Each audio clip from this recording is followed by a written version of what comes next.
నమస్కారం. తెలంగాణ ప్రభుత్వం ఎలక్షన్‌లో ప్రకటించిన 6 గ్యారంటీ పథకాలలో భాగంగా రేపటి నుంచి ప్రజా పరిపాలన కార్యక్రమం ప్రారంభిస్తుంది. దీనిలో భాగంగా ఈరోజు అన్ని పథకాలకు కలిపి ఒకే అప్లికేషన్ ఫామ్‌ను సీఎం రేవంత్ రెడ్డి గారి చేతుల మీదుగా ప్రారంభించడం జరిగింది.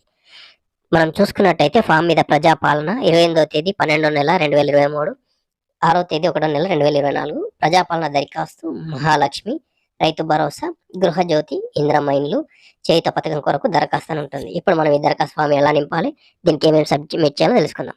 కుటుంబ వివరాలు. కుటుంబ వివరాలలో చూసుకున్నట్టయితే మొదటగా దరఖాస్తుదారుని వివరాలని ఉంటుంది. దరఖాస్తుదారుని వివరాలు ఎడమ వైపు ఉంటుంది, కుడి చేయి వైపు దరఖాస్తుదారు సంఖ్య ఉంటుంది. ఇది అధికారులు నింపుకుంటారు. దాని కింద గమనించినట్లయితే దరఖాస్తుదారుని ఫోటో అని ఉంటుంది, మన పాస్పోర్ట్ సైజ్ ఫోటో. 1వ నంబర్ కాలంలోకి వచ్చినట్టయితే దరఖాస్తుదారుని ఇంటి యజమాని పేరు అని ఉంటుంది. అప్లికేషన్ ఎవరైతే వాళ్ళ పేరు రాయాలి, స్త్రీ అయితే స్త్రీ, పురుషుడైతే పురుషుడు, ఇతరులైతే ఇతరులు నింపేసేయండి. 3వ నంబర్లోకి వస్తే ఎస్సీ, ఎస్టీ, బీసీ, మైనార్టీ, ఇతరులు అని ఉంటుంది. మీరు దేనికి చెందిన వారైతే దాన్ని టిక్ చేయండి. తర్వాత 4వ నంబర్లో పుట్టిన తేదీ, మీ ఆధార్ కార్డులో ఉన్న పుట్టిన తేదీని ఇక్కడ నింపండి. 5వ నంబర్లో ఆధార్ నంబర్ను ఖచ్చితంగా నింపాల్సి ఉంటుంది. 6వ నంబర్లో ration card number, Aadhaar number, ration card number ఖచ్చితంగా నింపాల్సి ఉంటుంది. 7వ నంబర్లో మొబైల్ నంబర్, మీరు ప్రస్తుతం వాడుతున్న మొబైల్ నంబర్ ఏదైతే ఉందో అక్కడ 7వ నంబర్లో నింపండి. వృత్తి, మీ వృత్తి ఏదైతే అది 8వ నంబర్లో నింపేసేయండి. ఇంకా 9వ నంబర్ను గమనించినట్లయితే ఇలా కుటుంబ సభ్యుల వివరాలను ఉంది. చాలా మందికి డౌట్ ఏంటంటే రేషన్ కార్డులో ఉన్న వాళ్ళ పేర్లు రాయాలా వద్దా అని. మీరు ఎంతమంది ఉంటే అంతమంది పేర్లు రాయండి. ఇది గమనించినట్టయితే క్రమ సంఖ్య, పేరు, దరఖాస్తుదారునితో సంబంధము, లింగము, స్త్రీ అయితే స్త్రీ, పురుషుడైతే పురుషుడు, పుట్టిన తేదీ, ఆధార్ కార్డు ప్రకారము, ఆధార్ నంబర్. లోని అందరి సభ్యుల ఆధార్ నంబర్లు మరియు పేర్లు ఖచ్చితంగా ఇక్కడ మెన్షన్ చేయగలరు. ఇంకా చిరునామా, మీ ఆధార్ కార్డు పైన ఉన్న చిరునామా కానీ లేకపోతే మీరు ప్రస్తుతం నివసిస్తున్న చిరునామా కానీ ఇక్కడ నింపాలి. చిరునామా, ఇంటి నంబరు, మీ ప్రజెంట్ ఇంటి నంబరు, గ్రామం అయితే గ్రామం, మున్సిపాలిటీ అయితే మున్సిపాలిటీ పేరు, వార్డ్ నెంబరు ఉంటే వార్డ్ నెంబరు, లేకపోతే వదిలేసేయండి. మండలం పేరు, మీ మండలం ఏదైతే అది పేరు, జిల్లా పేరు రాయండి. ఇక అభయాసం గ్యారంటీ పథకాలు లబ్ధి పొందడానికి వివరాలు. ఇక్కడ కావాల్సిన పథకాలకు లబ్ధి కొరకు టిక్ చేయండి అని ఉంటుంది. మీరు జాగ్రత్తగా ఒక్కొక్క పథకాన్ని గమనిస్తూ మీకు ఏది అర్హులైతే దాన్ని నింపండి. మొదటగా వచ్చినట్టయితే మహాలక్ష్మి పథకం. మహాలక్ష్మి పథకంలో భాగంగా ప్రతి నెల మహిళలకు 2500 ఆర్థిక సహాయం అని ఉంది. దీని మీద మీరు అర్హులైతే రైట్ మార్క్ టిక్ చేయండి. రెండవది 500 రూపాయలకే గ్యాస్ సిలిండర్ పథకం. ఇది కూడా మీరు అర్హులైతే టిక్ చేసి గ్యాస్ కనెక్షన్ నంబర్తో పాటుగా కింద చూసినట్టయితే సరఫరా చేస్తున్న కంపెనీ పేరు కూడా మెన్షన్ చేయాలి. మీకు గ్యాస్ బుక్ పైన ఉంటుంది సరఫరా చేస్తున్న కంపెనీ పేరు, సంవత్సరానికి వినియోగిస్తున్న గ్యాస్ సిలిండర్ల సంఖ్య. మీరు 6 వినియోగిస్తే 6, 8 వినియోగిస్తే 8, 12 వినియోగిస్తే 12, దాన్ని అక్కడ మెన్షన్ చేయండి. ఇంకా రైతు భరోసా పథకం కింద రైతులకు ఏటా ఎకరానికి 15,000. ఈ పథకంలో భాగంగా రైతులకు 15,000. మీరు కౌలు రైతులైతే కౌలు రైతులు టిక్ చేయండి. పట్టాదారు పాస్ పుస్తకం నంబర్ మెన్షన్ చేయండి. అలాగే సాగు చేస్తున్న భూమి వివరాలు, దాని విస్తీర్ణము, ఎకరా, 2 ఎకరాలు, 3 ఎకరాలు, అది మెట్ట ఏదైతే అది మెన్షన్ చేయండి. ఇక్కడ వ్యవసాయ కూలీలకు ఏటా 12,000 రూపాయలు. ఇది ఉపాధి హామీ పథకంలో భాగంగా కూలీలకు నిర్ణయించడం జరిగింది. మీ దగ్గర ఉపాధి హామీ పథకం కార్డు ఉంటే దాన్ని టిక్ చేసి ఉపాధి హామీ కార్డు నంబర్ ఖచ్చితంగా మెన్షన్ చేయాల్సి ఉంటుంది. ఇక ఇల్లు లేని నిరుపేదల కోసం అని చెప్పేసి ఇందిరమ్మ ఇండ్ల పథకం అనేది ప్రవేశపెట్టడం జరిగింది. ఇది ఇల్లు లేని అర్హులైన కుటుంబాలన్నిటికీ వర్తిస్తుంది. ఇంటి నిర్మాణానికి ఇంటి జాగాతో పాటుగా 5 లక్షల ఆర్థిక సహాయం ప్రకటిస్తామని గవర్నమెంట్ ప్రకటించడం జరిగింది.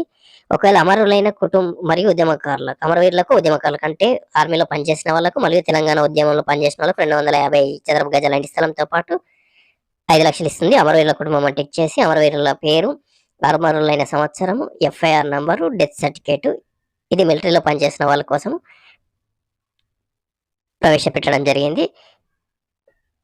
2.2లో గమనించినట్టయితే తెలంగాణ ఉద్యమంలో పాల్గొన్నారా, తెలంగాణ ఉద్యమంలో అసూలు భాష అమరుల కోసం ఈ పథకం ప్రవేశపెట్టింది. అవును అయితే అవును, కాదైతే కావద్దు అని టిక్ చేయండి. దానికి కూడా ఎఫ్ఐఆర్ నంబర్ మెన్షన్ చేయాల్సి ఉంటుంది. ఒకవేళ జైలుకు వెళ్ళినచో జైలు పేరు, ఏ సంవత్సరం వెళ్ళారు, ఎంతకాలం శిక్ష పడింది, శిక్షా కాలము, ఇవన్నీ ఖచ్చితంగా మెన్షన్ చేయాల్సి ఉంటుంది. అప్లికేషన్ ఫామ్ను యూట్యూబ్ ఛానల్ డిస్క్రిప్షన్లో కింద ఇవ్వడం జరుగుతుంది. ఎవరికైనా కావాలనుకున్న వాళ్ళు ఖచ్చితంగా కింద ఉన్న ఫామ్ను డౌన్లోడ్ చేసుకొని ప్రింట్అవుట్ తీసుకోగలరు. గృహజ్యోతి పథకం కింద ప్రతి తెల్ల రేషన్ కార్డు కుటుంబానికి ప్రతి నెల 200 యూనిట్ల ఉచిత విద్యుత్ అందిస్తామని గవర్నమెంట్ ప్రకటించింది. ఈ పథకంలో భాగంగా మీ నెలసరి విద్యుత్ వినియోగం ఎంతైతే అంత 0 to 100 అంటే 0 నుంచి 100 యూనిట్ల లోపల వాడినట్టయితే దీన్ని టిక్ చేయండి. 100 నుంచి 200 యూనిట్ల మధ్య అయితే దీన్ని టిక్ చేయండి. 200 యూనిట్ల పైన అయితే దీనిపైన టిక్ చేయండి.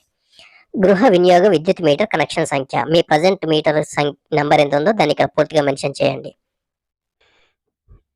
ఇక చేయుత పథకం కింద నెలవారీ పెన్షన్ కోసం ఈ పథకం ప్రవేశపెట్టడం జరిగింది. చేయుత పథకం కింద నెలకు 4,000 మరియు దివ్యాంగులకు పెన్షన్ 6,000 పొందేందుకు ఈ క్రింది వివరాలు నింపండి అని మెన్షన్ చేయడం జరిగింది.